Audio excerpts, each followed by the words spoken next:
We're a night early. I wonder why. Is it because that tonight we just want to get this out of the way and give you our rundown of our wonderful Monday Nitro a night early? No. Ladies and gentlemen, just like it is each and every year on December 25th, we celebrate actual Christmas. But here on Wrestling with Egos, this week is Wrestling Christmas. Welcome to Wrestling with Egos, the 2022 Royal Rumble preview. Yes! My name's Patrick. I am joined each and every week by my boys Brian and Isaac. Before I hello to them, I love the Rumble. I love the Rumble so damn much, and even though WWE has been an absolute unholy dumpster fire for the better part of the last 24, 36 months, it's still the Rumble. Brian, Isaac, how we doing, boys? Doing great. Happy to start talking about the Rumble. I love the Rumble because it's one of the few nights where, anything can happen is cliche, but anything could happen just because you never know really what direction they're going to go. So it's nice to have some possibilities. This particular year, we have some direction as to where they're going to go, and surprises and stuff like that. And I got something to say about that later. Okay, it's Rumble season, everyone. I'm excited. I'm ready. Yes, you can smell it. You can smell it in the air because it's that time of the year, people. That was the fart that I lit a little while ago. No, this is definitely something else. We didn't let you bring us down tonight. Rumble is much more funkier than you. Don't take that personal or not. Hey, it is what it is. But this is what it is. This is what we do, boys and girls. This is what the Rumble is about. This is fun. Coming from a man wearing a South Pole sweatshirt, no, I'm gonna take funky as a compliment. Judging by your attire. Okay. I can deal with that. I'm good. Big Don coming correct. Looking mighty slick tonight. I gotta say, that's a good look on you, dude. And the years I've known you, I don't think I've ever seen you wear that, and that's a damn good look on you, my good friend. Oh, thank you. I appreciate that. Look, I gotta switch it up every once in a while. People don't see me. People see me in a certain light in a certain box, and then I gotta flip it on you. Yep. And you don't know what's coming. It's coming next. I dig it. Every once in a while, Brian breaks out the shirt and tie, and he's always looking dapper and very professorial as always. And I figured tonight, I got some things I need to get off my chest, so I figured I needed to. I think we all do. Dress appropriately. What was this? What was this you referred to earlier, Brian? That looks like the Ranton hoodie. Yeah, it would be. But boy, and like I said, remember how I said I had something to say? Yeah. He's Hammer. Don't hurt him. Yeah, there's a reason I wore as Brian put it, the Ranton hoodie tonight. But before we get into that, we got so many things to talk about. We're going to spend 5 minutes on things not WWE. Did you guys happen to watch Beach Break from AEW last night? Emanating from, I just got to do it. Emanating from the sandy shores of Cleveland, Ohio. Now, if you guys are new to the show, that's where we live. We all live in Northeast Ohio. Of the three of us, fittingly enough, I'm the southernmost of the three of us, living closer to Akron than anything else. Brian's just a little bit north. Brian is in between Isaac and I. Isaac's definitely the northernmost of us. Beach Break. By the way, 2 weeks ago, if you guys will remember, I talked about how it freaking snowed. Snow ain't damn melted. As a matter of fact, last night, the temperature, when the show began, I looked at my Weather Channel app on my phone. It was, well, Brian's saying 7. I saw 6 degrees. Now, here's something even funnier. The very next morning, aka this morning, both Brian and Isaac are teachers. I have kids that go to school. Guess what didn't happen today? School. Oh, I had school. Oh, you did? Uh-huh. Oh, I had school.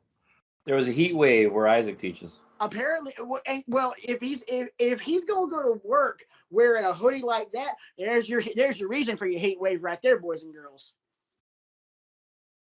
Yeah.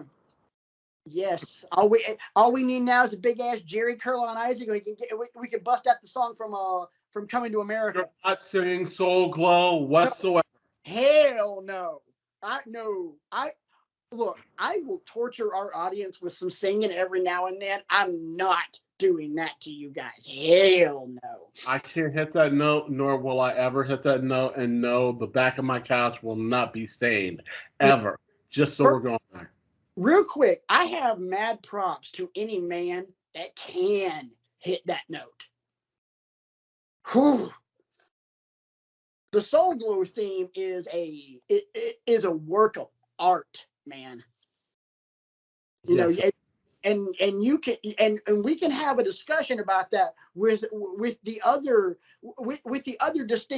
distinguished professorial gentleman, our good friend Mr. Chris Lundy, on that one, and he will definitely give you a dissertation on the wonders of Soul Glow. We're gonna have to have that later, another time, boys and girls. Oh, but just so you know, it's coming. No, that's a different conversation for a different time. Let's just put it this way. I've known the man ever since 2005, met him in college. That's been his ringtone on his phone for as long as I can remember. I think he might have changed it. And like his main ringtone might have changed to something else, but I'm pretty sure that's his ringtone for me. Pretty sure. Well, no, that's just kind of been our inside thing for the last God knows how long. That's his ringtone on my phone. But so many things have happened. Getting back to Beach Break, during in the sandy shores of Cleveland, Ohio. First off, real quick, I love the fact that they did a cutaway and did a remote interview earlier in the day with Tony Schiavone, Ricky Starks, and Powerhouse Hobbs at Edgewater Park in Cleveland. Edgewater Park, boys and girls, is right near where the Cleveland Browns Stadium is.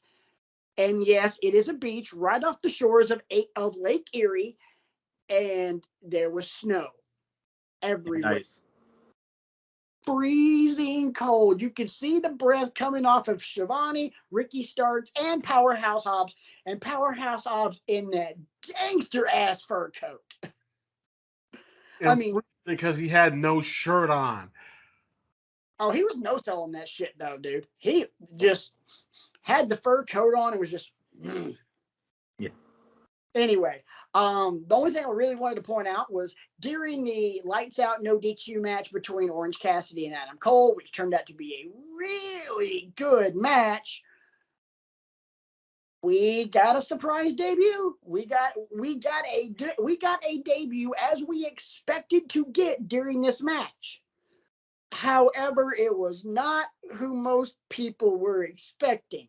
If you were expecting Cleveland's own Johnny Gargano, you were wrong.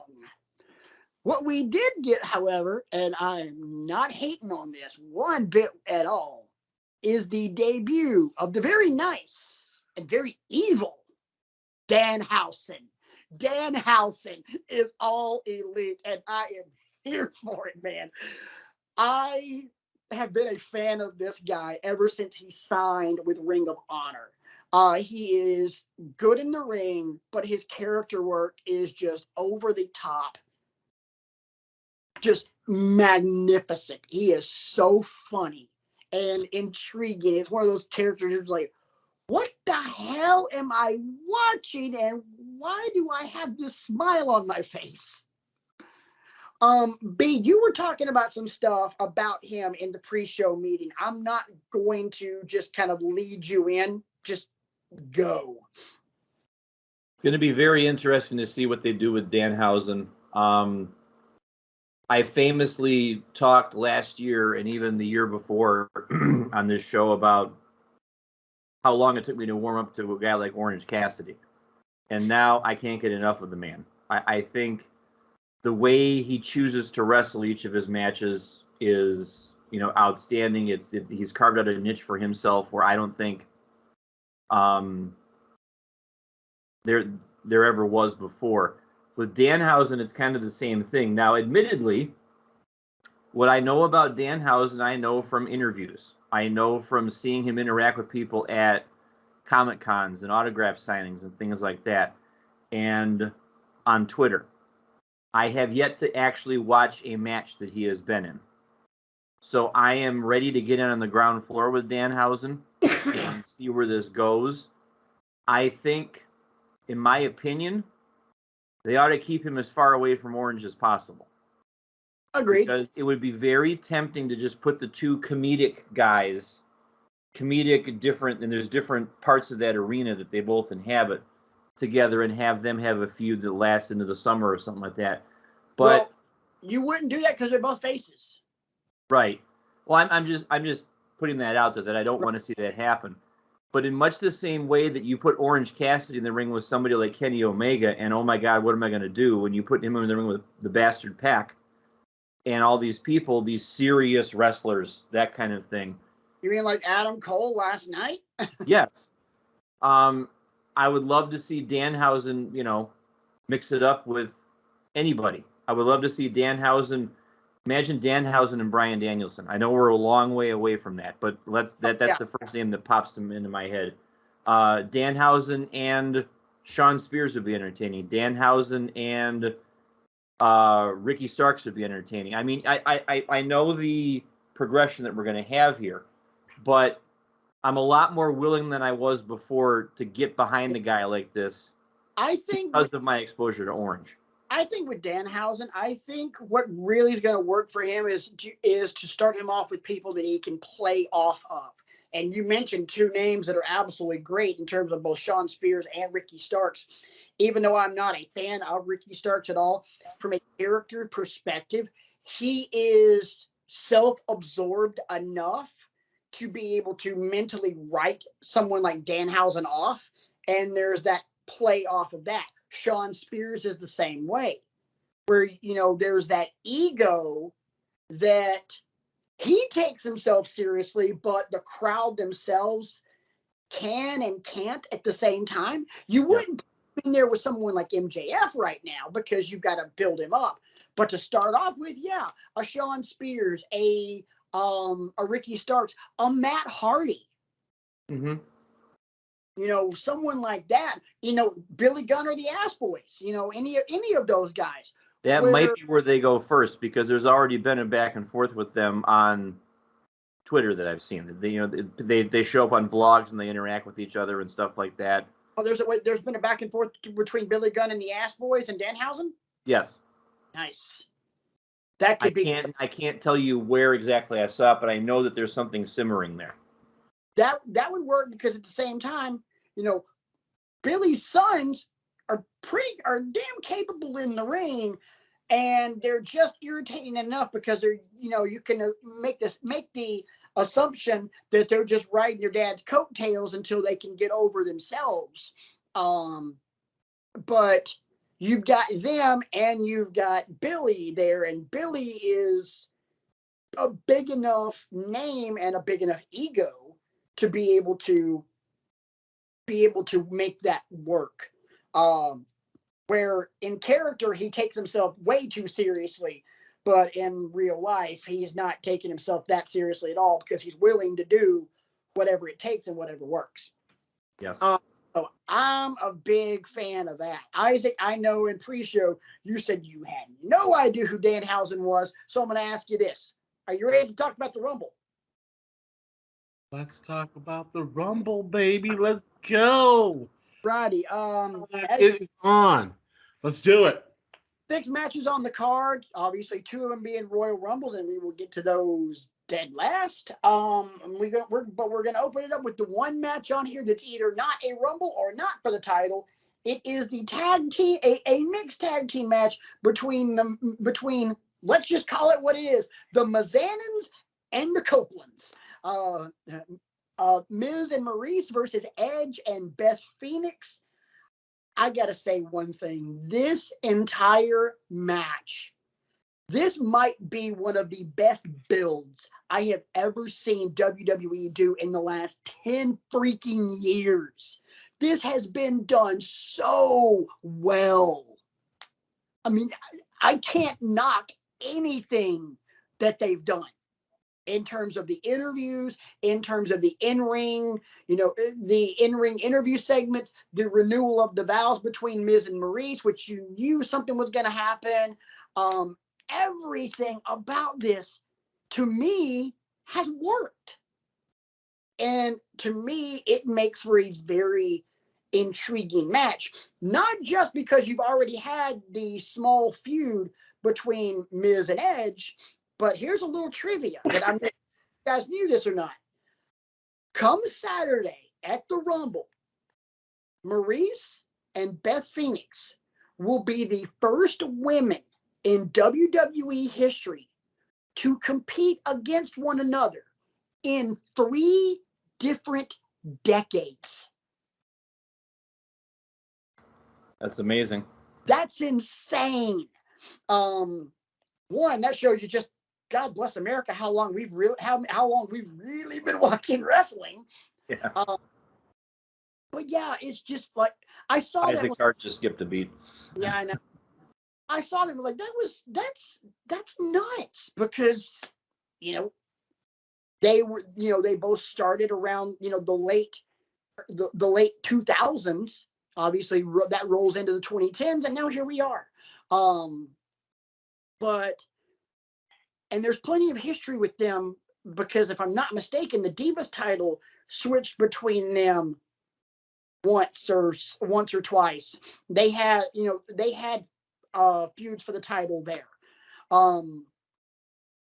So as far as the match is concerned, like the build to it, I have really enjoyed this because there's so many dynamics that you've been able to do with this that you can't with most other mixed tag matches, because in this particular case, both couples are married. I mean, and yeah. So you get to use family in there, and you get to use the real interpersonal relationships that sometimes you can and sometimes you can't do. Like when a few years ago when Seth and Becky were both champs, you had that kind of, they acknowledged it, but they really didn't dive into it. But in this particular case, they very much are diving into it, and I dig it. Isaac, what say you? Because Brian and I had the whole Danhausen thing, so I'm going to you first. Okay, I'm very interested to see how this plays out. That did like kind of strike me as 3 different decades with these ladies. Happy to see that they're still around. They're still doing great work. And it's gonna be interesting. I'm looking forward to who's gonna take it. My personal opinion. I got a feeling it's gonna go to the Mizanins, even though I don't want it to, but that's just me. I think it's gonna be a very interesting match. I'm interested to see how well Maryse does dusting off her skills, because it's been a minute. Beth, being so close to wrestling, she's probably been in it for a while. So I'm waiting to see. Be interesting. Well, keep in mind, as far as Beth's concerned, Beth was in the ring with her husband when he was making his comeback a couple of years ago. If you go back and look at the WWE Network on that WWE 24 episode they did on Edge, that chronicled his comeback to the Rumble, to Royal Rumble 2019, which, by the way, happened today in 2019. So 2020. 2019. No, you're right. 2020. Yeah, because it was, years get messed up. I know. The years get messed up because I'm like, wait a minute, no, that happened with fans, but I forgot everything got shut down 3 months later. COVID. Yeah. Anyway, moving right along. But yeah, she's been in the ring. And if I'm not mistaken, while she was in NXT, she was doing work with some of the girls there. She was. So Beth is definitely not far removed from the ring. Maryse, I'm curious to see how that plays out. Just like you, Isaac, my opinion on that is it's not going to go well because she hasn't been very active in the ring. And even when she was in her prime, she wasn't really that good. They put the title on her because she was hot. She was all right when she in her prime. She wasn't Beth Phoenix. Beth Phoenix was beast. You're saying that she was you are being very kind. I'm just saying, man. B. We can be honest and say she was trash. Let's just be honest. She was just trash. No, wasn't trash because we saw plenty of trash on Dynamite last night between that match with Layla Hirsch and Red Velvet. By the way, Red Velvet, thank you so much for proving us all right that you were truly deserving of the Iggy Award for Worst Wrestler of 2021. Jesus Christ. What a dumpster fire of a match. Don't get me wrong. Layla Hirsch in her own right wasn't really all that great, but my God in heaven. Red Velvet does not need to be wrestling on live TV. She is in need of a whole lot of editing. Brian. I feel like, and hearing you guys talk about Maryse just now makes me think this might not happen. What I'm hoping for out of this match is that Maryse surprises us in terms of the in-ring acumen. Because what I don't want with this match, and you're probably going to get it, unfortunately, is I don't want a lot of shenanigans from this match. Because in my opinion, we've already had the shenanigans with the wedding vows and the birthday party and the this and the that and the home invasion and all that kind of stuff. I would just like a mixed tag match that doesn't devolve into foreign objects and da-da-da-da-da and all this stuff. I would just like to see, yes, you might have to carry Maryse to that at some point, but what I want to see is a nice 15-ish, 16-ish minute match where it's just in the ring and that there's tags in and out, that kind of thing. Here's what I honestly think is going to happen. You're going to get some shenaniganery, and I don't think it's going to be foreign objects. I think that your biggest bunch of shenanigans is going to be Maryse running from Beth, because they have clearly mapped that out in the build. Is that the weak link in this entire match is Maryse, and if Beth gets her hands on Maryse, it was at that moment that she realized she messed up. But then there's also an opportunity there. Okay, Beth does get her hands on Maryse. But then Maryse, I'm not even ready to pick a winner on this yet. I don't know that this is a spot for Ms. Maryse to go over. But what's wrong? And a lot in the same. I draw some parallels with Lana a couple of years ago. You're saying that Lana's trash and she can't wrestle and all this stuff. Well, Lana for a while was surprising some people with a modicum of skills. I think Maryse could do the same thing. Am I saying that she's going to turn into Bianca Belair? No, I'm not. But I'm saying that she could give us a serviceable couple of minutes in the match where she maybe has Beth Phoenix reeling a little bit, and it's believable. That's what I'm hoping for. They'll do that. They'll find some chicanery to be able to make that work, and then Beth will get the hot tag into Edge, and then we're off to the races. That's going to be your hot tag right there. I mean, that's as plain as day. But the whole lead up to that, Maryse, more than her husband in this match, absolutely emphatically has to play the chicken shit heel role more than anybody else in this match. She has to be more of a coward than her husband in this match. Why? Because Miz can hold his own against the male counterpart across the ring. Maryse ain't got a chance in hell against Beth Phoenix. When you look at it from that realistic standpoint, even though we know this is totally not realistic, Maryse versus Beth Phoenix should, in theory, be a massacre. Isaac, in other news, water is also wet. Yes, thank you. Stealing my lines tonight. I did not know that. Thank you. We won't go through the litany of the rest of them. You want to get the rest of them, you can buy the T-shirt. It'll be printed on the back of the T-shirt. That's going to be The immutable truths of Wrestling with Egos. First Wrestling with Egos truth. Wrestling with Egos T-shirt. Undisputable truths. Round back. Have the logo on the front. There's a list of like 60 of them. I like that. Now we just need money and a T-shirt designer. Okay, all those T-shirt designers out there in the intergalactic radio, hook us up. First, we need subscribers. By the way, is for all of you YouTube subscribers, Apple Podcasts, Google Podcasts, Anchor, Spotify. So much for being a part of the show. I forgot to mention that earlier. Wow, I'm half an hour into the show and completely screwed that one up. Way to go, Patrick. You suck. But seriously, we are still doing the drive for 5. If you really want to push things, let's do the drive for 100,000. That way we can get the silver Google Play button, which, we will put either on, if we get the silver Google Play button, I will move to a different part of the house. That way I'm not in front of the curtain, and I'll put that crap right up against the wall, and you'll have it right over my shoulder right here the whole time. Just like that. Bing! Anyway, that would be awesome. That would be very much awesome. But so let's move on to the match that I know everybody has been waiting for. Isaac was texting me all day long, and he was like, "Bro, I can't wait to talk about this match." And it's the match for the Raw Women's Championship. It's Becky Lynch versus Doudrop. Isaac, I know you're the biggest Doudrop fan on the show. Tell the people. Tell the people all about it. I am so excited for this match because and I know that Doudrop is going to do absolutely nothing.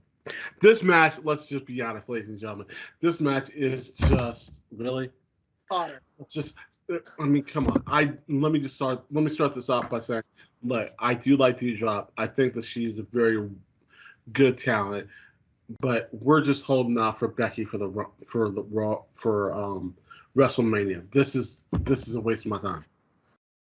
And a waste of yours. So let's just move on. Becky wins next. This was not a waste of our time. Why? Because Brian is still laughing. Your opening line, Isaac. I am so involved Valley Girl. I am so excited. I just lost. I'm sorry, guys. Exactly like RJ. The night the green screen fell on my head. That was awesome. I mean, so. And you're welcome, because that's what I did. Well, I'm a giver, ladies and gentlemen. I am a giver. Yes. While B is recovering, let me go ahead and get my pound of flesh, as B likes to say on this show, in about this match. This match is cannon fodder. I am a fan of Doudrop, Piper Niven, Viper, whatever you want to call that Scottish badass. She is a very talent. But in terms of this match, this is a it's a placeholder. It's a match to give Becky something to get her to Mania, which tells me one thing and one thing only. The winner of the Women's Rumble is going to be from Raw. The only way it's not is if it's Charlotte and we get one belt to rule them all, which we're not going to do, because if they were going to do that, it would have been a couple of years ago in New York when Becky beat Ronda and Charlotte. So it's going to be somebody from Raw. Yawn. Can I just go ahead and throw the graphic up and say, moving on? We got our 2 title matches. Let's go ahead and move to the Universal Championship match between Roman Reigns and Seth freaking Rollins, with the Usos barred from ringside. I kind of like this build. it has been. I still find this version of Seth Rollins completely and utterly annoying, and not in a good way. Just that laugh of his. Isn't that the point, though? No, because here's the thing. I'll give you, I've made a couple of references to AEW Dynamite from last night. I'll make another one. Excuse me, but obviously I'm not going to screech it like Vicky Guerrero does. That's annoying as hell too. But here's the problem.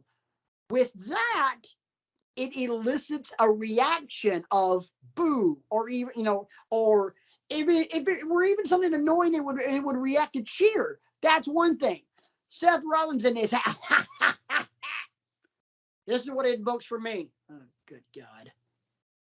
Just eye roll. It's groan inducing. It's not. It elicits the same reaction from me as if I were in the audience, in a live audience, and I heard Nikki Bella's entrance thing. I'm gonna go take a piss. It's go home heat. It's not. Yeah. It's not even cheap heat. It's go home heat. And for those of you that don't know what go home heat is, it literally means go home. We don't like you. We don't want to deal with you. Go home. So I don't like this version of Seth Rollins, but some of the shots that he's taken at Roman have been pretty good. Especially when he talked about how the Usos were the pedestal to him, much like he and Mox held him up during the Shield. I love the fact that he called him Mox and not Ambrose or anything else. Right. I loved that. But can I be honest? While this build has been good, this is about as much of a foregone conclusion as the match we just discussed. Even though it might be a foregone conclusion, I still think Seth is going to test Roman quite a bit. In ways that other people haven't. I am not trying to say that this match is not going to be off the hook, because Rollins can have a great match with anybody. He's proven it. He's had a great match in a mixed tag team match with him and Becky versus Baron Corbin and Lacey Evans. And he had a great match with that. He had a great match with Brock. He's had a great match with just about anybody he's ever been in the ring with. I'm not doubting this. This is probably going to be a contender for match of the night. Let's be honest, there's only two matches that would be considered match of the night contenders. This one and the next one. Because you really can't count the Rumbles, because the Rumbles are the Rumbles. This is going to be a good match. If the stars align, this could be WWE's first contender for match of the year. It could be match of the year worthy if the stars align just right. I could see that. That's my take on this. Isaac, what say you, bro? I agree with the talent that they have. They just gotta do it right. I really think that they have the potential to make it something special and spectacular, and to hang their hat and say, you know what, hey, they did it right when they did that match. Is it going to happen? Well, that's a whole different other thing. And we will see, and we will go from there. But I'm going to tell you, it does have the potential to do something really special. Here's what I can't get away from, and this is a me problem more than it is a Roman problem. I can't seem to get away from the inevitability of him. And we talked about this at the tail end of last year, like who is the guy that's going to take the title off of him? And you already know what I don't want the answer to that to be, because I'm tired of Brock, personally. but I think what I'm more tired of is Roman and Brock at the expense of all these other people. Agreed. You know, and we don't need to rehash how they haven't built people properly and yada, yada, yada. But that's why I said in the pre-show meeting that these two matches that we're talking about now, Seth and Roman and Brock and Bobby, they're kind of interchangeable in my mind because there's also a whole bunch of dominoes that'll get set off, I fear, for the men's Rumble match, which we're going to segue into here in a moment. Because I feel like it's just these four people, whoever loses is going to get into the Rumble and win it and get back. And I'm like, no, it's just, I don't want to see that, me personally, but that's a me problem, not necessarily who's in the match problem. I got two words for you on that point that you just made, and I will save any follow-up for later. I disagree.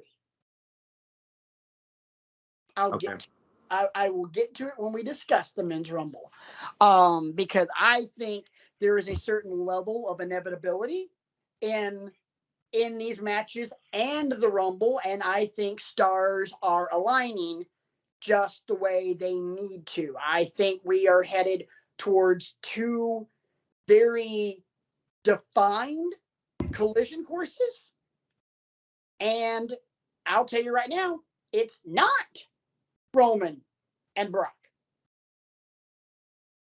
We'll get to it. We will get to it in a little bit. Isaac, you want to throw anything else on this match, or should we go ahead and move to Brock and Bobby? No, let's go to Brock and Bobby. I don't really have anything else I can add to this specifically, except that I hope that they put on a good show. That's all I can say.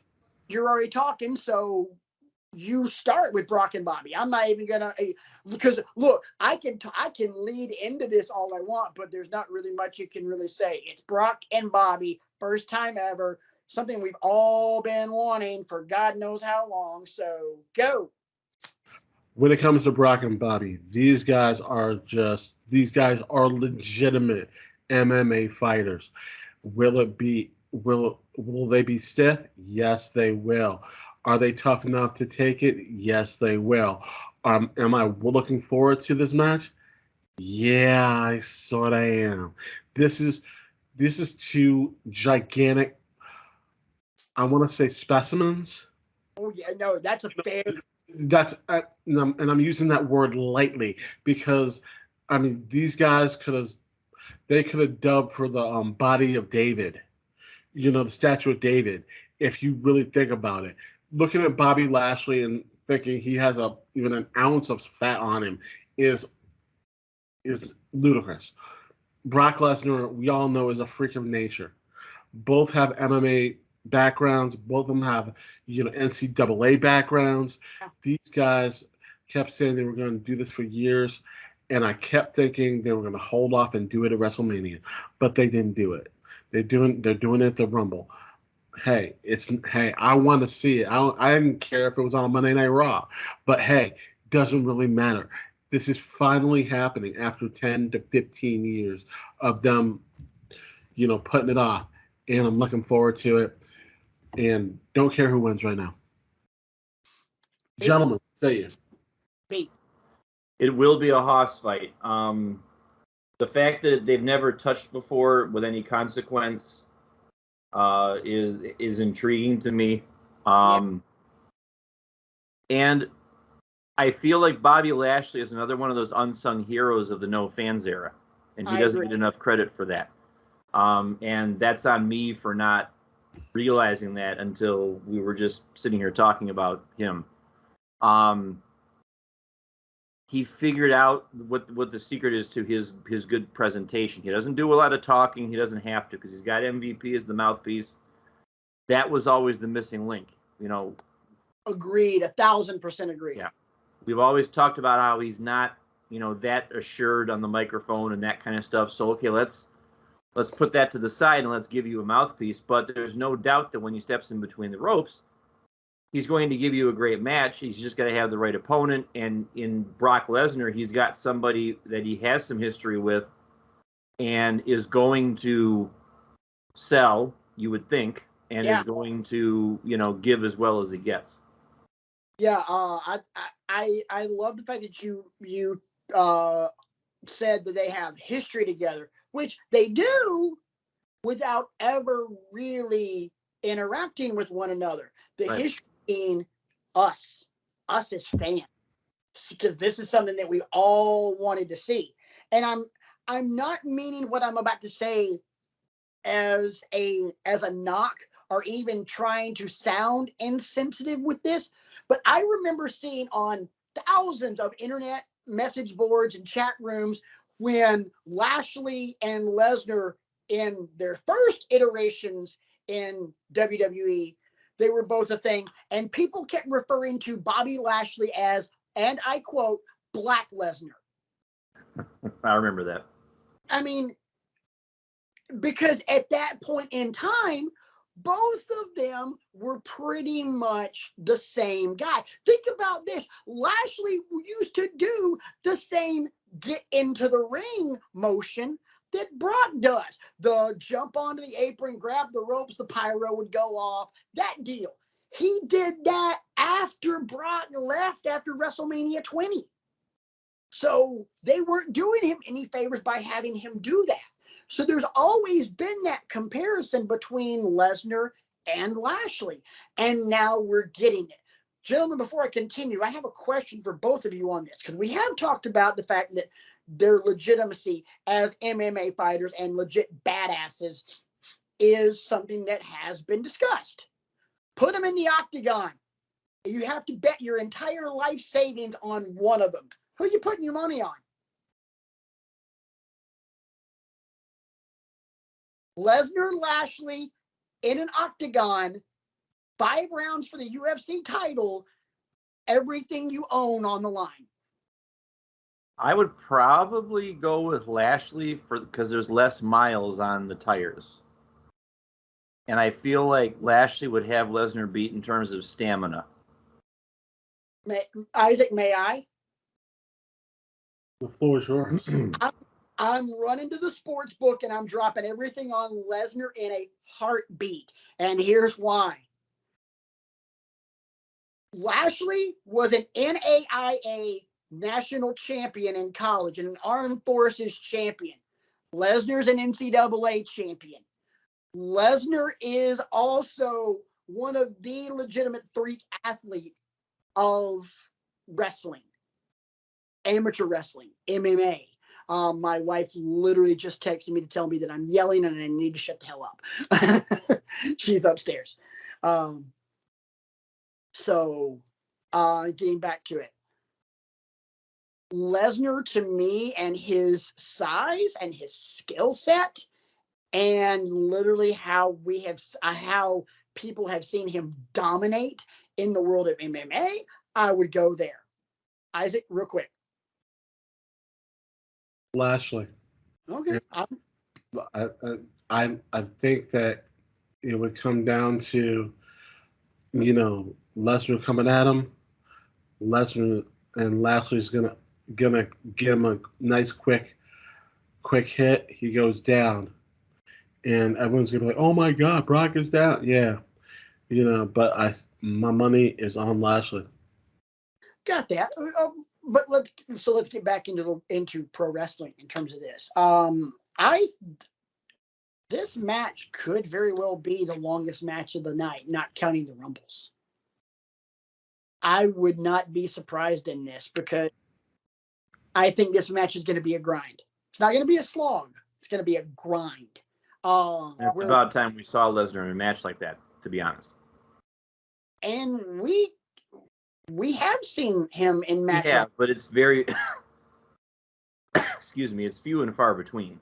Right, but let's think about this. The last couple of years where Brock Lesnar has been the WWE or Universal Champion and not been in the Rumble, he's had very long matches with very capable opponents. Daniel Bryan, Finn Balor. Those were his last 2 Rumble opponents before he entered the Rumble in 2020. And we did not see him in 2021. for me, I think this is going to continue that unspoken tradition of Brock Lesnar having a much longer match than we're used to, because he's in the ring with an opponent that has cardio for days. And it's starting to become a trend, and I'm here for it. Because with Lesnar, if you're extending the match, you're allowing Lesnar to tell a much greater story. And we've definitely seen as with this version of Brock Lesnar, he's much more willing to sell and tell a story and show off a little bit of personality. And it's been refreshing. I mean, I still am laughing at the joke he made on that one Monday Night Raw. Hey, Paul, knock, knock. Heyman responds, Brock Lesnar doing a knock, knock joke in Philadelphia. And I thought I'd seen it all in this business. I don't know, Brock, who's there? Bobby. Bobby who? Exactly. I thought that was cold. Like that, but that's the kind of Lesnar we're seeing. And then Lesnar in the cowboy hat at the weigh-in, telling Graves, would you like for me to get naked for you? Which is funny.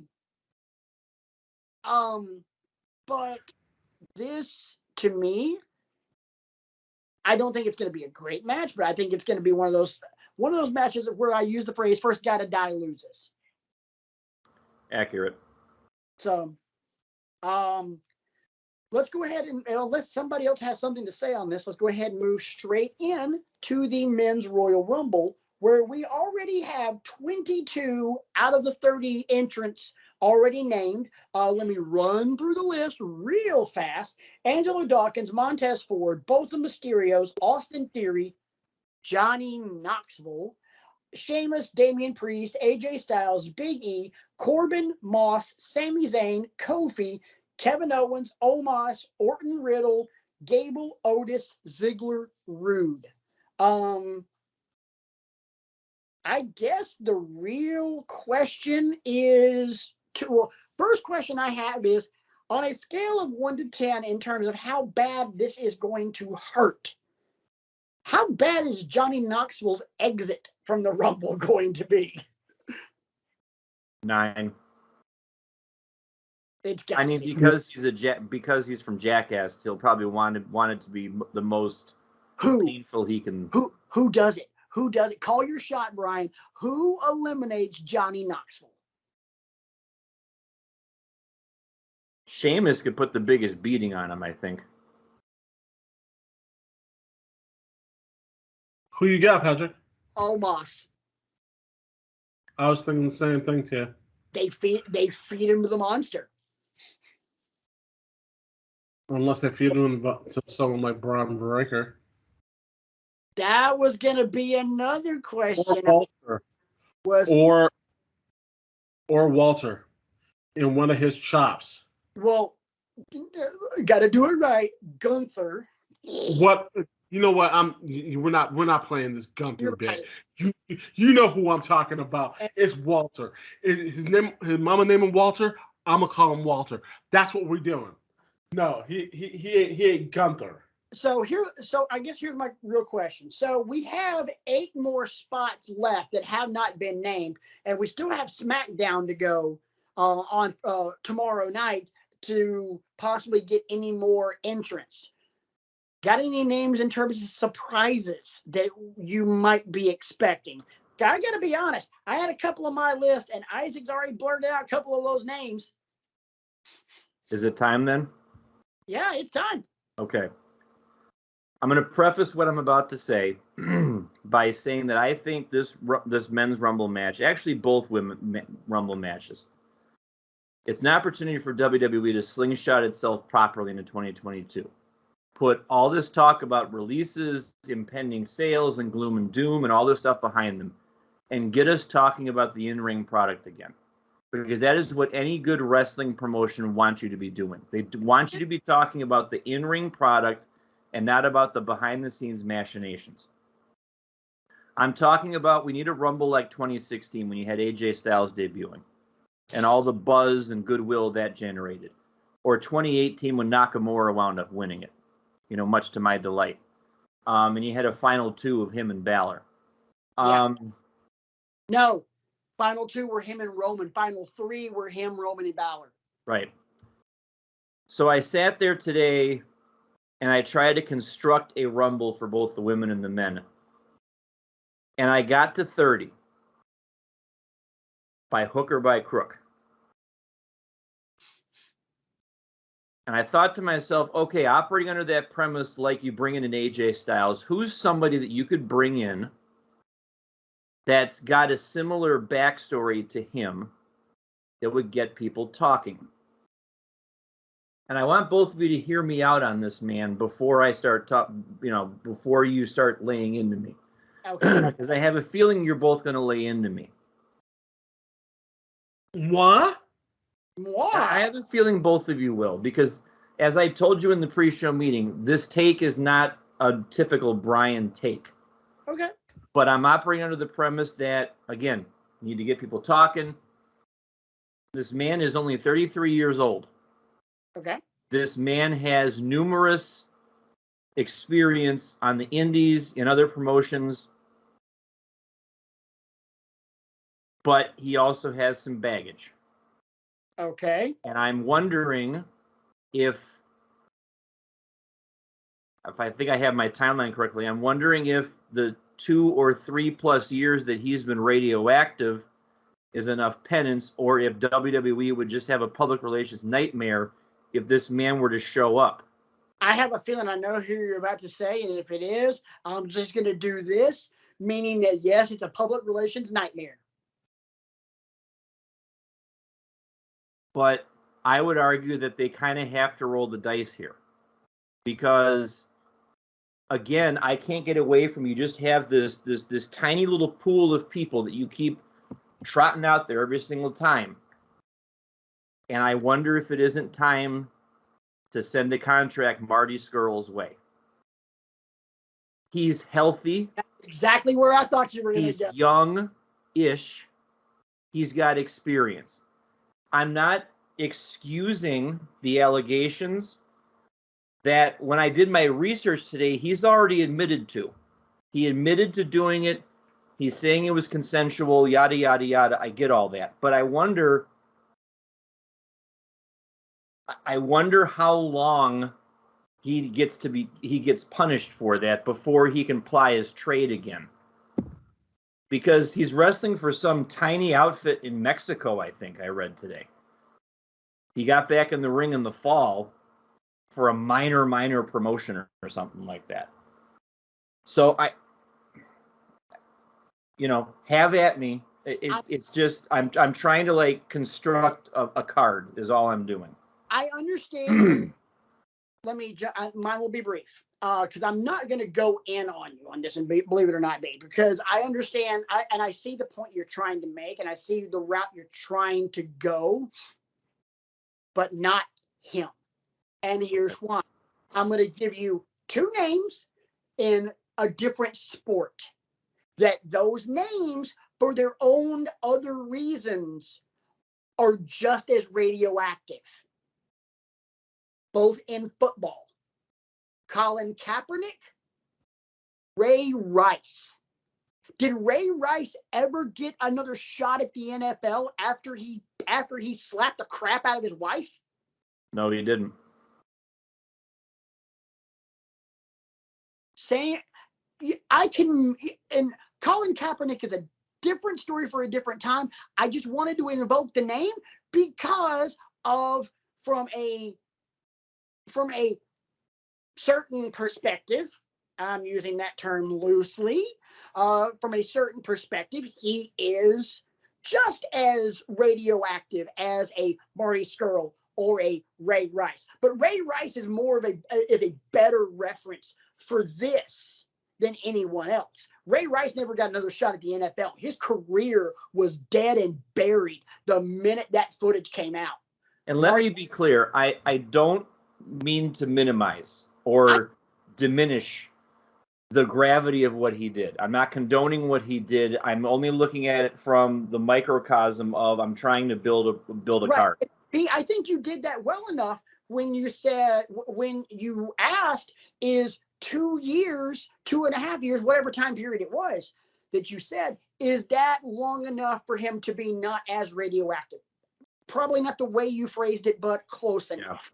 And for me, that's why I invoked Ray Rice. Ray Rice was never not radioactive. He stopped being radioactive when we stopped talking about him and we just let it go and be dead and buried.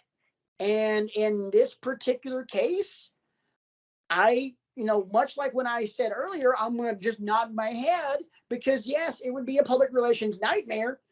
Yes, wrestling Twitter would absolutely crucify the WWE for doing this. There would be literally, this would be the death, like the beginning of the end of the WWE, in my opinion. I think it would be that radioactive and that nuclear. Isaac, I know you looks like you've been chomping at the bit ever since I started. I said I was going to be brief, and I was wrong. I'm sorry. You heard it here first. He said he was wrong. Let's just chalk that up. No, I'm just kidding. Let's start there. Yeah, I don't think that's the best idea for the WWE at this point in time, and that's me being very, very light about it. That's not just radioactive. That's that's going that's going crazy. That's not something they want to do right now. They've got enough heat that they've got with themselves and what they've done in the past year, and letting all the people that they've had let go, and you're gonna bring in this guy. This is what you're gonna do to spice things up. There are so many other talented people that are out there that you could go and get, but you're gonna go after this guy. That's not the best idea, not the best way you want to go. And I know you want to create a buzz, which is great. You don't want that smoke. No. To be fair, I also reached out to friend of show Dr. Chris Muller from Bleacher Report. I asked his opinion on it. I gave this big long DM. Let me lay it out for you. His response was one sentence. He said, "I don't think it would touch him," and that was I'm like, okay, thank you for your opinion. It's just, I mean, the more I think about it, they'd be better served to bring back, one of the studs that they let go. I mean, imagine if Keith Lee strolled out at number 27 or something like that, slim down a little bit, but, hungry as ever. I mean, that would generate a lot more goodwill than Marty Scurll would. Personally, I think anyone that's been released recently, I think there's one name of the released people that would have that WWE two. I'm sorry, the WWE would even have a thought of bringing back, and one of them is extremely unlikely because of what he's been involved with recently. The less likely one would be the artist now known as the Titan Adam Scherr. Braun Strowman. There's no way. I think it's little to no chance that we see Adam Scherr in a WWE ring, mainly because you can't have two Brauns in a Royal Rumble, and I think Braun Breaker is going to make an appearance in the Rumble as well. The other one that I think would be more likely would be Bray Wyatt. And I still don't think that's really a strong possibility. I'm going to name off names that are under the WWE umbrella that I think would be more likely than either Adam Scherr or Bray Wyatt. Braun Breaker, Tommaso Ciampa, Pete Dunne. You could even, and also Walter. Those are names I would not be surprised to see in the Royal Rumble. I also wouldn't be surprised to see more of these 2.0 names. I would not be surprised to see Grayson Waller make an appearance in the Rumble because there's been that on again, off again, back and forth between him and AJ Styles. I wouldn't be surprised to see that. I wouldn't be surprised to see Carmelo Hayes. Also wouldn't be surprised to see Roderick Strong either. Here's another out of left field one for you, because you usually get a legend or two. And I know the legends for the women have been announced, and I'll set you up for something here in a minute. Oh, yeah. As far as a men's legend, it would not surprise me at all if the $1 Million Man, Ted DiBiase, made an appearance in the Rumble. DiBiase can't go, though. I know, but you don't expect a legend to last that long. I mean, you could make the argument that Snuka and Piper couldn't go in 2007 in Madison Square Garden. All they But do yet is there they were. that was glorious. Yes. But as far as like a Rumble's concerned, like a legend's concerned, I wouldn't be surprised to see someone like, God, I had a name, Gangrel. Gangrel's someone that was kind of on my short list of guys that could show up. Because Okay. you had Edge, then you had Christian, you have Gangrel. Yeah. But yeah, that was one that popped up into my head. I don't think you're going to get a huge surprise this year. I think your biggest surprise might be Braun Breaker, to be completely honest. I don't think. When I was making these lists, because I have question marks next to everybody who I think, and I actually only have one NXT talent between the two, and it's on the women's side. Oh, really? So you don't have any of the NXT talent? When I made my list, I did not, because I was able to get closer, with the Marty Scurll entry, and then because I would imagine Jimmy and Jay would get into it. I would imagine Shinsuke would get into it. Cesaro, Finn Balor. I was already at like 28. Yeah, this is true. Because there's less spots based on who's already been announced. And I suppose this is as good a time as any to ask you, sir, do you want to put the hood up? And do you want me to tee up a little hashtag rant mode on? Because I know you've been chomping at the bit for a couple of weeks now. Since WWE so foolishly, in our opinions, I think, ruined the surprise by saying, oh, here's all these 94 people who are going to be in the Rumble this year. The hood is up. Strap in, boys and girls. Got my written hoodie on, sponsored by Under Armour. So let me run through a list of 21 names that have been official for the women's Royal Rumble. Rhea Ripley, Nikki ASH, Dana Brooke, Carmella, Zelina, Tamina, Shotzi, Natalya, Aaliyah, Naomi, Shayna, Charlotte. Let's skip some. Bianca, Liv Morgan, the Bella Twins, Lita, Michelle McCool, Kelly, Summer Rae, and the WWE legend. Hey, yes, legend Summer Rae. Your damn mouth. And last, but definitely not least, the Impact Wrestling Knockouts champion, Mickie James. Before I go any further, rant mode on. So you mean to tell me that those 1, 2, 3, 4, 5, 6, 7 names, those last 7 that I just mentioned, those would all, under any normal circumstances for the Royal Rumble, I'm taking the hood off because it just looks stupid. You mean to tell me that under any other normal circumstances, those names would be closely guarded government secrets? Because, oh my God, the pop you would get if you sent out one Bella, followed immediately by the other. That would have gotten a pop one way or the other. Brie might have gotten a pop because of her marriage to Bryan Danielson. Nikki would have gotten the pop in the completely other direction because she is one of wrestling's biggest pariahs. Michelle McCool would have gotten the pop because, one, hella athlete still, two, married to The Undertaker. Kelly would have gotten a huge pop. Why? Beautiful.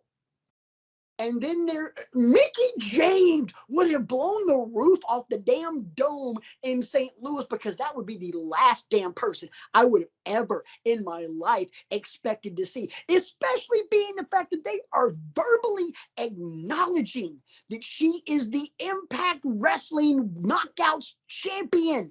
They are acknowledging a champion from another American promotion. What the hell is going on with this world that we live in now? WWE is acknowledging a much lesser promotion. And then, Mr. Kriego, you rotten SOB, because you were the one that disparaged the good name of one of my wrestling. Disparage her name. Shut your damn mouth. Of one of my wrestling crushes, Summer Rae. My ass would have marked out like crazy if I wouldn't have expected to see Summer Rae. I would have lost my crap. Don't get me wrong, Summer Rae was never a great wrestler, but like I said, she was a wrestling crush.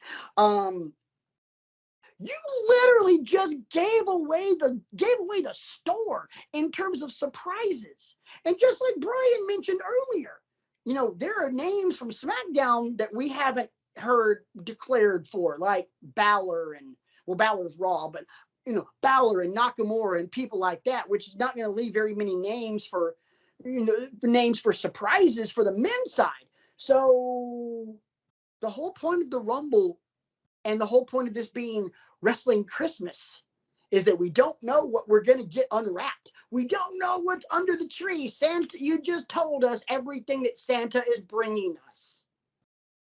Where's the surprise? Where is my gift to unwrap and be surprised and have wide eyes and big smiles because I wasn't expecting Santa or Mom and Dad to get this for me? Where is my Red Ryder BB gun? It's not under the damn tree. Rant mode off. I got two things in response. Number one, all I said was WWE legend Summer Rae. I did not disparage. You said it with a mocking tone. I did not. You can't prove anything. I roll the tape, Swafford. Summer Rae and the WWE legend. That's not a disparaging tone. Now, if I had said WWE legend and used the air quotes, that would be disparaging. I didn't do that. No, I am neutral on Summer Rae. I really have no opinion about that. I very much, and the replay that we just had shows there was some airs of disrespect in your voice. Oh my goodness. Okay. I will not stand for that. I will have you know that woman was an absolute badass in the Lingerie Football League playing for Chicago. She lit people's asses up. No. Okay. Number two, we're not. Put the coach's clicker away. Number two, respect on her name. There's still the opportunity for some surprises. Okay, and I will give you. No, hold on. By my count, there's let one. me finish. There's one. By my count, there's room for 1, 2, 3, 4, 5, 6, 7, 8. There's 8 spots. When you add up all the legends that you named, okay, 9. I give or take a few. I think we're going to be getting back a lot of people that have been gone for a while for various reasons. In ascending order of excitement, in Brian's eyes, those names are, I think Sonya Deville takes off the blazer and gets in the ring to set up a feud with somebody. Naomi. It's Naomi. Well, they've been feuding for a while and it hasn't gone anywhere. But maybe we finally have in-ring action because Sonya's been ducking her. WrestleMania. I think Asuka comes back. Yes, I think that very much is a possibility. I don't know how long she's been gone, but I think Lacey Evans comes back. I don't think she's been gone long enough. I think she's still got. I know she's on maternity leave. She's Right. had the baby. Because that's the official. That's what I saw on the website today. Was that the official? She's on a leave of absence for maternity leave. But we also know that she has had the baby. It all depends on how quickly she decided she wanted to get her butt back in shape. True. But again, this is just me trying to fill the spots up. You know, I think Alexa comes back and targets somebody with her new persona, like she's modifying, you know, the Twisted Bliss character from before. And then I saved 2 more. I'm more excited about one than I am about another one. Because the scuttlebutt that I've been reading all week long. Here it comes. We can't. Hey, he can't mention Samoa Joe. He's already mentioned Finn Balor. Here it comes. See, you don't know where I'm going with this. I know where the scuttlebutt that I've been reading all week long is that WWE is very keen on having Ronda Rousey. That one for last. No, because I said in ranking how much they excite me. So that means Bayley's last. Yes.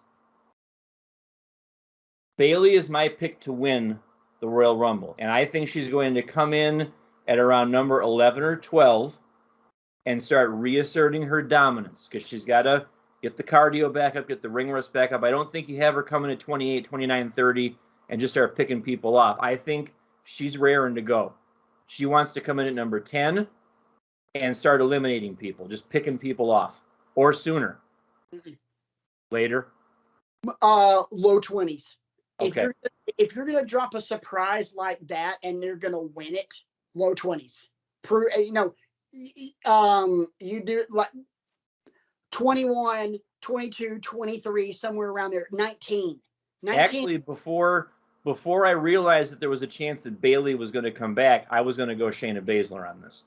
Because I feel like they've been just booking her terribly for 2 years now. I agree with definitely 3 of these names making surprise returns. Asuka definitely being one, Bayley definitely being one, and Ronda definitely being one. That's one of those things where there's been a lot of smoke and a lot of smoke real quick as of late. Wouldn't surprise me if she shows up. If she shows up, she's winning it, and we finally get Ronda and Becky at Mania. I think that's where we're going. Don't get me wrong, though, B. If we have that and Bayley's back, then we get Bayley and Charlotte on the other side of the women's title picture at WrestleMania. And I'm here for that, too. I honestly don't think you can take Bayley out of SmackDown, being the fact that she had to, SmackDown, her reign of terror happened in SmackDown, and having her, because who does Charlotte have? Nobody. True. You're only, I think I know where you're going real quick, Isaac. Let me, because I was about to get there. The only thing you potentially have is this idea of Charlotte and Lita, which I still think we could get. I personally like the idea of give me Becky Ronda, give me Charlotte and Bayley. And if you really just want to have at it again, we got 2 nights of WrestleMania. Just for shit's sake, give me Sasha and Bianca one more time. Run that damn thing back, because hell yes, that was a great match. Believe it or not, there are so many potentially really good feuds and really good matches that are based just out of the women's division. You could have a hell of a card right now, because you could even you could throw in Naomi and Sonya, even though that would be that great a match. But you could also give me Rhea and Nikki, and I mean Nikki ASH. Why don't they call her Nikki ASV right now? I don't know. because that makes more sense. Almost a super villain. Yeah. That would be great. Just more like darker colors and get rid of the butterfly and maybe a spider or something like that. And But for continuity's sake, the last two names I have down here, Casey Catanzaro was my only NXT, because she's always good for a spot or two in the Rumble. right. And where has Xia Li been, or is she on her way out? I told you. You did say that back in the fall. You said they rebranded and gave her this comic book thing. She's going to be off TV in 2 weeks. 90 days. I said 90 days. Yeah. Isaac. I really, really, really hope that they decide to go with a more athletic WrestleMania. When I say that, I mean Charlotte keeps bragging about how she's one of the greatest athletes out there. Then let's make it an athletic contest. Let Charlotte go up against Bianca Belair, and let's go. That's what I. You want to sit here and talk about how athletic you are, then go up against Bianca. We all know that Miss Trinity Fatu, is going to go up against Sonya probably at WrestleMania, or she's finally going to get her hands on her at the Rumble and throw her out, and Sonya's going to say, "Okay, WrestleMania, let's go." I think that's another tremendous athlete you could put into against a Charlotte Flair. If we're talking athleticism, yes, we know all these people are out right now. I know your girl is out being Bailey. Do I want to see her back? Yes, I do. Yes, I do want to see Ronda come back. But, right now, you want to put the best card together, put that card together for me. Who is going to, I'm still furious at the fact of all the people that they announced, especially on the women's side, as to who was going to be, all the legends or supposed legends that will be back for that Rumble, and having Mickie James show up, as we call it, the Forbidden Door, which we all talked about and said this would never happen, and we all would sit here with our jaws dropped on the floor, and you let it slip. You dummies. What were you? I'm going to sit here and say, what were you thinking? And then I want to slap you in the head like Mark Harmon in NCIS, because somebody needs to get popped in the head. Yes, I'm talking to you. We all sit here and talk about, oh, is somebody from AEW going to come? We all know that ain't happening. Let's just be honest. That's not going to happen. Would that be crazy? Oh, God, yeah. Let Kenny Omega show up, please. The next damn person I hear say Cody's going to be in the Rumble, I'm going to slap the living hell out of. Like I said, somebody's going to get hit. You got a better chance of Hangman Page showing up in the Rumble. And guess what? That ain't going to happen either. Like I said, we have the potential of a lot great things for WrestleMania. Will it happen? I do not know. Will they actually drop the ball? Will they drop the football again? This is WWE. They dropped the football a whole lot this past year. Let's just be honest. Are they going to drop it at WrestleMania? I don't know. Probably. I suppose if you're going to ask me a prediction for both of them, I already gave my women's prediction. Bailey shows up. Patrick, I like your idea of like early 20s, 2021, something like that, and wins. And for the men, AJ Styles. Because I feel like he's been kind of off in the ether dealing with Omos.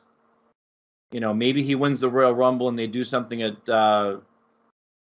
Elimination Chamber, which is going to be across the pond this year, where they blow that feud off, where AJ Styles takes Omos to school, and we can kind of pretend it never happened because it's happening over in Saudi Arabia. But then, he keeps his Rumble title and gets to challenge somebody at Mania, because I think they need to reassert him too, after kind of a lost year, in my opinion. That was last year. Oh, shoot. I definitely missed that. They're doing the Chamber in Saudi Arabia this year? Yes, they are. For the love of God. Okay, so let's make a blood money pay-per-view even more important because now it's on the road to WrestleMania.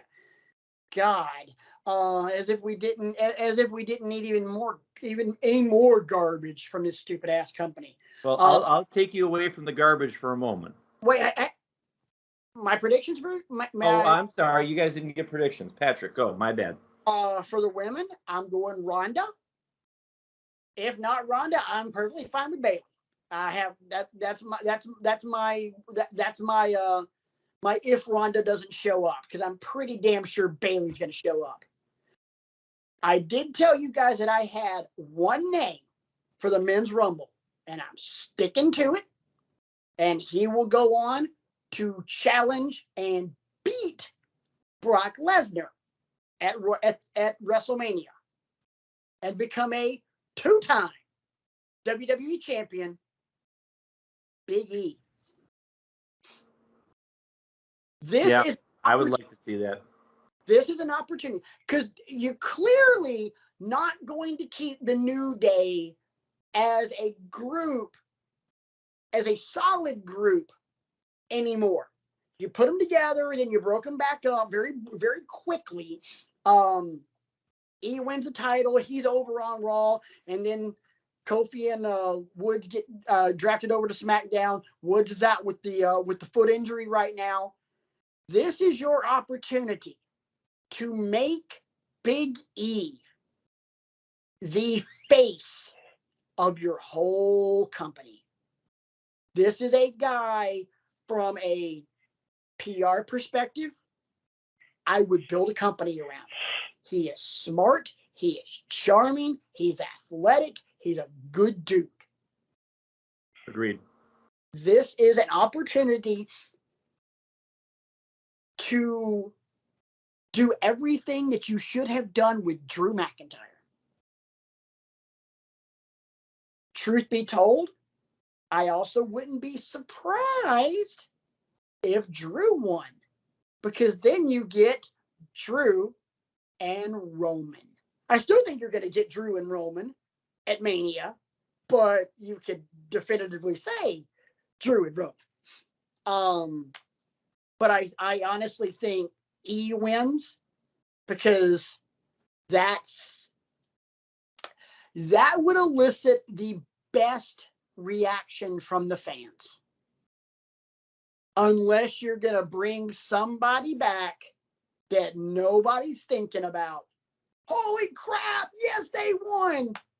Nobody else really moves the needle for me other than Big E winning. The only way it would move the needle for me more, and this is impossible because of how recently the injury happened, would be if it were King Woods. Right. But so that being said, I would still say E for me is the winner. Isaac.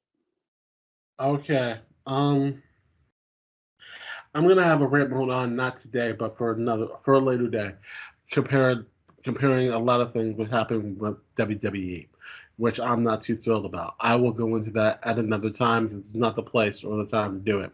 I just had a great name for your rant segment. That way you can have your own deal. Go ahead. Isaac is the angry black man. Oh yeah, well that is just too easy. But yeah, we might have to go. It is, but hey, it's the first thing that came to my mind, and it's 11 o'clock at night, so I'm already kind of. We'll try. We'll go with that for right now until we figure something out, or we just we form it. That's okay. Right now, this is what we're gonna do. I agree with a lot of your points, Patrick. I believe it would be the right thing for them to do, especially when it comes to Big E, because I really think that E got punked, and they punked him badly. Now, if they want to do right by him, they would give him the Rumble. I still think that AJ Styles needs to be in the main event because you don't have a talent like that sitting on the sides, for that long. He's a once in a lifetime dude. Yes. Go ahead. He's a once in a lifetime dude that needs to be featured in WrestleMania, and you're not going to sit here and feature him in like the second match, which is horrible. You know, he's put over Omos and made him look fantastic with the stuff that he does, and we need to have AJ for the minimum amount of time that he's still going to be able to wrestling at at the top level. He needs to be in that main event. Now, on the women's side, I agree with everyone saying that it could be Ronda. If Ronda does come back, yes, she will face Becky. That will just happen. Would I be okay if Bayley comes back and takes it? I wouldn't be surprised. I would be okay with that too.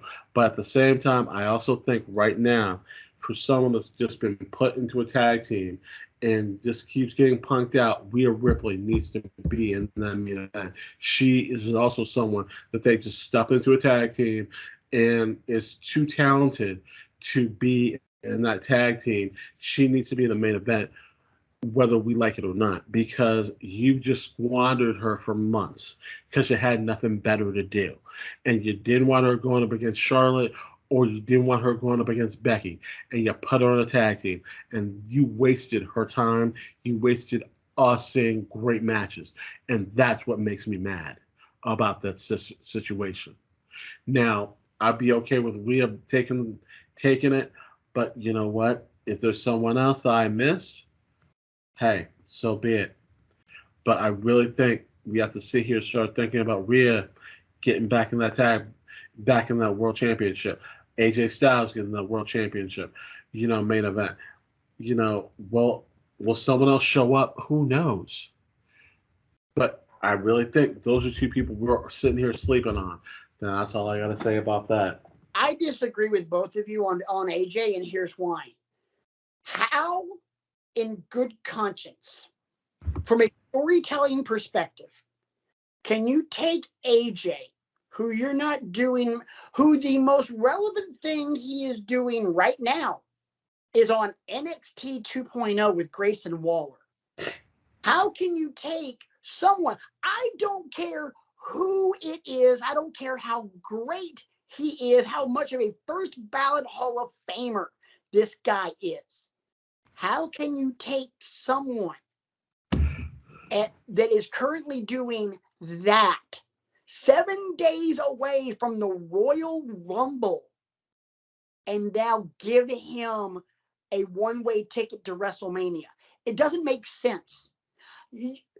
There's always, leading up to the Rumble, there's always been some sort of build, some sort of momentum that somebody has leading into the Rumble. AJ, if anything, has either stagnant momentum or reverse momentum. He's not in any way, shape, or form trending upward. There's countless guys that are. AJ, to me, is in the same group of guys that are in the Rumble that have no chance of winning because they're not doing anything with them. And I cannot believe I'm about to put these two names in the same category, because it makes me a little sick to my stomach because of how over freaking rated the other guy is. But AJ has as much business winning the Royal Rumble, I'm sorry, as Dolph Ziggler. They're not doing anything with either one of them. Now, don't get me wrong. I am the biggest AJ Styles fan there is. I love the guy. I would have put me, if I were booking it, the guy would have had a 700, 800, 900 day run as WWE champion as a face and mowed through everybody because it's AJ freaking Styles. But right now, AJ, Dolph, Bobby Roode, sorry, Finn, Nakamura, none of them. I can see that. I get it. Any business winning the Rumble because there's and actually, just looking over the list again, if you're going to let me amend my prediction, I would love to see Kevin Owens win it. My God, yes. Because, hey, momentum. Momentum has guided the winners of both men's and women's Rumbles for the last 7 or 8 years. Yep. Think nobody in their right minds truly expected Nakamura to win the Rumble the year he did, but going into the Rumble, he was Kinshasing the piss out of anybody with a damn pulse. And you get to the Rumble, and he wins it. An even better example. 2 great examples very recently. Men's Rumbles. Last year, you had that hotter than hell feud between Edge and Randy. And then they make the announcement that Edge and Randy are going are going to be the first 2 people in. And I said on this show, if Edge goes in first, he wins it. What happened? Edge went in first. Not many times I'm dead right on this show. That was one of them. I get 1 or 2 dead wrong. I'm sorry, 1 or 2 dead right every year. By the way, I have nailed the Rumble the last 2 years. Because I said last year, if Edge goes in 1, he wins it. The year before, I said Drew would hit the ring, eliminate Brock, and win the damn thing. That's not me trying to be ego that ain't Manhattan when it comes to like our trivia and stuff. That's me just cold dead saying, look, again, there's not many times where I get it right, but when I get it right, it's a Jorge Soler bomb to left field that goes 900 feet to beat the Houston Astros and bring the Braves the World Series. If I make contact, damn it, I make contact. Well, I think there's only one way to ease off into the sunset tonight. Wait, hang on though, hang on. I'd like to stay on this with you guys for a second. From a momentum perspective, both sides, excluding the surprises, because on the women's side, Ronda and Bayley, that's instant momentum right there. You just mentioned KO. We talked about Big E. Who are other people that are in the Rumble that have momentum? Because those are the names that could easily be in the talk of winning it. And I'm going to throw out one. It's a wild as hell card, but there's momentum there. Austin Theory. No. No way. Hey, hang on. I'm not saying he could win it. I'm saying he's in that discussion. He has momentum perspective, which momentum has, again, carried the Rumble for the last almost decade. He has a better chance than AJ right now. Looking at the women's list, there's 2 names that on that criteria jump out at me. One's had more consistency than the other one. Bianca Belair and Liv Morgan. Yeah. This could be your way to anoint Liv Morgan, like we've been clamoring for. Good God, yes. That is now that this is a. We should have had this discussion to begin the damn show. Jesus. Yeah. Because right. Let's say this. Let's say Liv is left in the final 4 with Bianca, Charlotte, and Ronda. And she eliminated, Charlotte and Ronda. I think Ronda's coming to set something up with Charlotte. That's what I think is going to happen there. Let's say Liv eliminates both of them, like while they're busy like fighting by the ropes or something like that. And then Liv double drop kick, double clothesline, whatever. And then it winds up down to her and Bianca. And they have like a little 5-minute mini match to end the Rumble, and somehow Liv does a reversal and throws Bianca out. I think Liv is anointed at that point. If I don't care in what scenario you paint it, if Liv Morgan wins the Rumble, if Liv Morgan wins the Rumble, they are pushing her the same way they pushed Drew 2 years ago.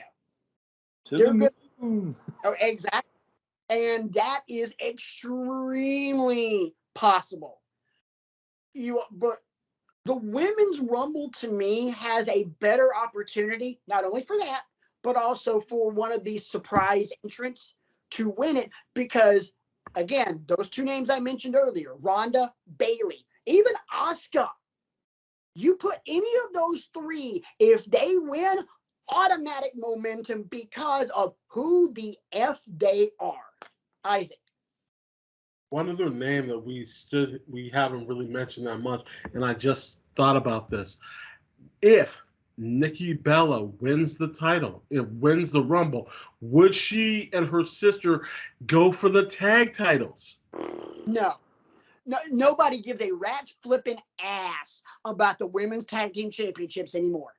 The WWE women's tag team titles mean less than the 24/7 title. I'm sorry, Isaac, but Patrick about to find one of those stink face memes and run it across the screen on that tape. I have a sidebar question on this. Go. Yes or no? Because Dana Brooke's in the Rumble, if I'm not mistaken. She is. Does Dana Brooke lose the 24/7 title during the Rumble? Probably. They got to get their comedy in somewhere. I think so. I think so. I don't think so. Give me R-Truth invading the Women's Rumble to get the pin on Dana. Give it to me. Give it to me. Then Santina Morella coming into the ring and trying to take the belt off him, dressed as Santina, and then R-Truth goes after him and gets the belt back. Come on now. Okay, I'm gonna try this one more time. No, wait. I'm gonna stop you right there. Hey, Taylor, you were great, but I'm gonna let you finish. I'm gonna Kanye your ass right now because there's one more thing in our notes that we have not gotten to, and we need to because it is a tradition like no other. This is what I was trying to do, and you keep cutting me off. I thought you were trying to sign us off. I thought you were. No. Oh. I've been staring at this part for like 20 minutes, and we keep talking about my bad. The tag team titles and Nikki Bella and trying to get us out of here. I'm like, whoa. No. Well, eventually, yes, because I assume I'll have school tomorrow. I do have school. The most important question of the evening that we need to answer, the people got to know. No. Wrong answers only, boys and girls. Who wins? How do you want to do this? Like, how big are your lists? Because I got 5 names on my list. 5. I have a few for the men. I have 4 guys and 1 girl.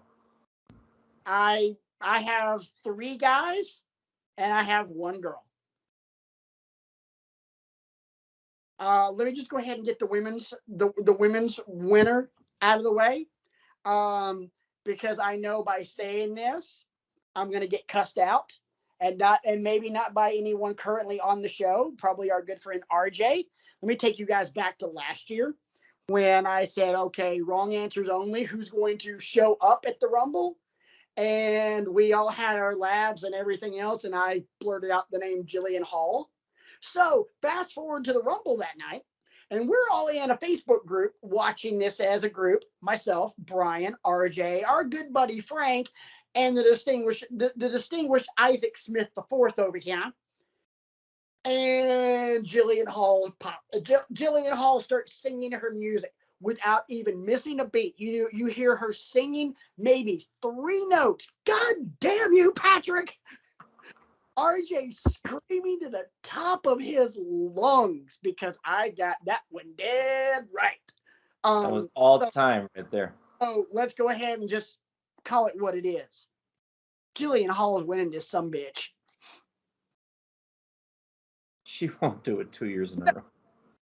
So help me God, if she does, I'm gonna cry and not happy tears. Calls Vince and Stephanie up. I'm not doing anything that weekend. If you want me to fly out, I can. I'll fly myself out. Well, damn it, she's cheap, pal. Oh my We just gotta feed her, right? We don't have to feed her. Okay, yeah. So she's gonna cost us nothing. All right, yeah, she's in. Good shit, pal. Brian, who's your woman? For my woman, you need to watch out for her. She's been all over your radio again this year. She's back with a vengeance. Adele's gonna do it. Adele's gonna just come in there. She's gonna hit a couple power chords. She's gonna beat somebody up over the head with a music stand and body after body after body. What song would Adele come out to as an entrance theme? Rolling in the Deep. Gotta be that driving bass line. Yeah. Wrong answers only, Isaac. Women, just the women. We'll get to the guys. I'm gonna go old school. All right. And you're gonna be like, what? And I'm gonna say Bull Nakano. Okay. Jesus, she showed up. There'd be some butt whoopings in store for some people. Exactly my point. Yeah. All right. For the men, Brother Love.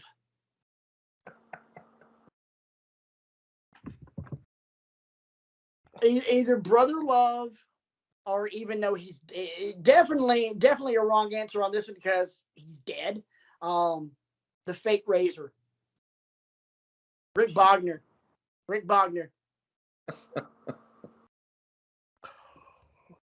Oh, no. Someone very much alive. Very much alive. We like a lot of people. Huh? We like a lot of people. Go ahead. Yeah. Disco Inferno. Oh, Disco Inferno. Disco Inferno. Oh, man. Which, by the way, we're doing another show tomorrow night when we discuss the famed Monday Nitro when Goldberg beat Hogan for the title in 1998. Disco may or may not be on that show. Yeah, with another person that specifically dances, and I'm talking about. I'm saying, we'll stop right there. Tomorrow night, we are going to have an Alex Wright dance-off. Oh, boy. Ooh, yeah. We're going to have an Alex Wright dance-off on this show. You have all been warned. All right, so for me, a Disco Inferno. For Isaac, your man that's going to win it. I'm gonna go old school. I'm gonna go Van Hammer.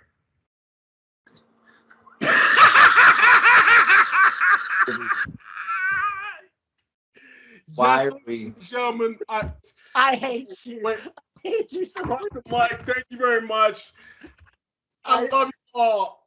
I gotta be honest. I think Isaac wins. Uh-oh. Oh, I still got some more though. Let's go. What's up? Wouldn't you all just die No, don't do it. Don't do it. if you heard at number 3, you heard that trumpet fanfare and that beat up white Datsun comes out and Ricardo Rodriguez stepped out again? That's your dark horse right there. He's going to win. Mark my words. Oh my God. Isaac, who else you got? Give me a sec. The other person I was gonna say is Eric Watts. You son of a bitch. Ladies and gentlemen, No. the Big Don. The Big Don is bringing it. Don, I'm bringing it. Well, I'm bringing smoke to. Let's be honest. If we're going wrong answers only of who's going to win the Royal Rumble, then by God, we got to have big number 76 from the Oklahoma Sooners, Dr. Destiny Williams. I got to be honest though, Isaac broke me with Van Hammer. What else you got, B? Actually, Johnny Knoxville inspired me on this one. I mean, if Johnny Knoxville is going to be in the Rumble, it would be just so jackass if Wee Man showed up and won the whole thing. Can I be honest? If we're gonna do that, I'd rather see Steve-O. Yeah, Steve-O, because Steve-O's crazy. Steve-O would be more up to take an ass whooping, and I would respect the living hell out of that. Because besides, at the same time, dude, if we're gonna get a little person in the Rumble, there's only one little person we want, and that's Swoggle. We need Hornswoggle. Only Hornswoggle. That's it. Don't give me any. Don't give me any other little person. Give me Hornswoggle. Give me Dylan Poster. That's it. I won't accept anything else if we're going to go that route. Just saying. And I will pop like a sumbitch if we do get Hornswoggle. That'll be awesome. You know what else would be awesome? Here's what I think would be awesome is that if anybody is going to step out from behind the broadcast table this year, they're going to take their headset off and they're going to put the headset down and get in the ring. Who better than me, Pat McAfee? Let's go. And I'll start a feud with any of you people. Who wants some? What, Isaac? Are you going where I think you're going? I think we're on the same page here right now. Now There are rumors that Corey Graves has been medically cleared. That would be awesome. That's like, not in all a seriousness, I know we're joking around here, but that's not a rumor. That's actually a fact that he was cleared in 2020. He was cleared. So he actually could make an appearance in the Royal Rumble this year. Dude, if that was the case, I would mark so freaking hard because I was watching it before either one of you guys were, and I loved Graves in the ring. He was so freaking cool. I loved him. If he were to make an appearance in the Rumble, my God, I'd lose it. the last thing I'm going to say. Huh? Everybody out here talking about all these WCW deep cuts in the Royal Rumble. There ain't no deeper cut than Rodzilla. Let's go. Dennis Rodman in the Rumble. What do you say about that? You might as well just go. You might as well just call the mailman and get delivered. Foreshadowing alert. We're going to be talking about. We're going to be talking both of them tomorrow. Both of them tomorrow night. Real quick, just vague thoughts. Watching that Nitro that we're going to discuss tomorrow night. Right. Thumbs up, thumbs down, thumbs in the middle.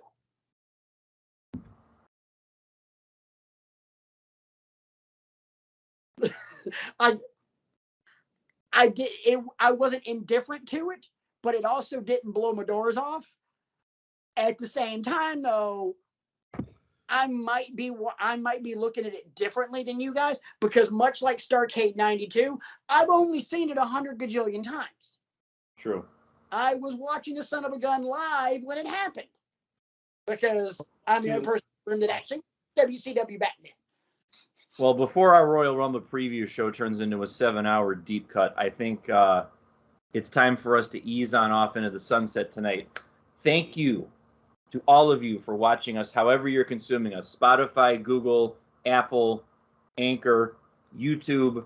Please spread the word. We're trying so hard to get to our goal of 500 subscribers so that Patrick can get the justified woo chops that he so richly deserves. Square across the chest. And the way we do that is by you good people spreading the word. Just spread the word. Leave us a 5-star review. Interact with us. WrestlingWithEgos@gmail.com. One of these weeks I'm going to get it right. WrestlingXEgos on Twitter. We got the Facebook page. We want to thank all of you who are interacting with us and giving us shows to watch and review. We've got the 92 Royal Rumble coming up very soon. With a tear in my eye. Yes, thank you, Nick, friend of show Nick, for suggesting that. It is coming up shortly. And there will be some more study halls with Brian coming up soon. I'm trying to get some more ideas for that. what can I say, folks? It's Rumble season. We love it. Had to get it in there. It's the title of my notes for the week. I know you hate it. That's okay. I say a lot of things you hate. Don't care. We're a lean, mean, wrestle talking machine. It's all good. Just remember, it's not fair to Flair.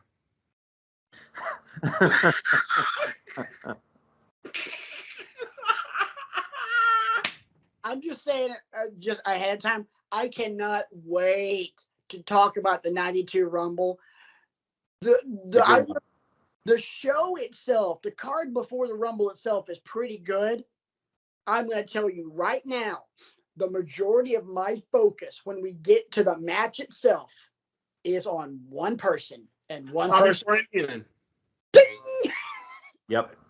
I was listening to Bobby with some of the crap that he said, and oh my God, he let into everybody. Bobby Heenan is at, this is one of the, when we do the 92 Rumble here in a couple of weeks, the 92 Rumble is one of Bobby Heenan's masterclass performances as a commentator. This one, SummerSlam 91 in the Garden, which Brian, RJ, and myself have just discussed in a previous show. His Hall of Fame speech. This is up there in terms of just Bobby Heenan as one of the greatest mic men in the history of this business. It shows like the Rumble, like the 92 Rumble, that put him on that Mount Rushmore. Shout out to our boy Sage, who likes to do Mount Rushmore conversations on Twitter. Well, this is a Mount Rushmore conversation as well. Who are like your Mount Rushmore of like wrestling's mic men? And three of mine are no brainers. It's Dusty, it's Heyman, and it's Heenan. And then the fourth one is very much up for debate. But yeah, the 92 Rumble is platinum status. Bobby Heenan. Diamond status. Diamond crusted platinum status. Bobby Heenan. So with that, agreed. For my boy Isaac, for my boy Patrick, this is Brian. This week, above all else, this is why we love wrestling. Enjoy the Rumble. We're looking forward to seeing your reactions about it. Thank you very much for tuning in. Thank you very much for your support. And we'll see y'all again tomorrow night for a Nitro review. Because this is why we love wrestling. And Merry Wrestling Christmas, you filthy animals.